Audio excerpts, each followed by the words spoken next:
Hi, I'm from PC Error Detective. Today I will show you how to change screensaver on Windows 11, and I'll guide you through each step so you can set it up easily. Step 1. Right-click on any blank area of your desktop. This opens a context menu where you can access personal settings for your computer. Step 2. From the menu, select Personalize. This will take you to the Windows 11 personalization settings where you can change backgrounds, themes, and more. Step 3. On the right side of the personalization window, scroll down and click on Lock Screen. The lock screen settings control what you see when your PC is locked. Step 4. Under Related Settings, click on Screensaver. This will open the Screensaver settings window where you can choose and customize your screensaver. Step 5.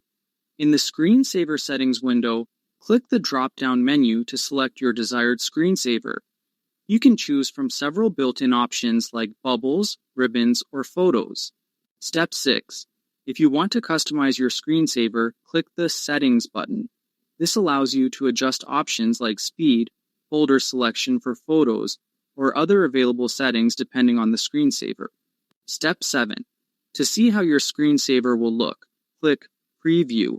Your chosen screensaver will temporarily display on your screen so you can confirm it looks the way you want. Step 8. Finally, click Apply and then OK to save your changes. Your new screensaver is now set and will activate automatically after your specified idle time. Thanks for watching, and don't forget to subscribe to the PC Error Detective channel for more helpful tips.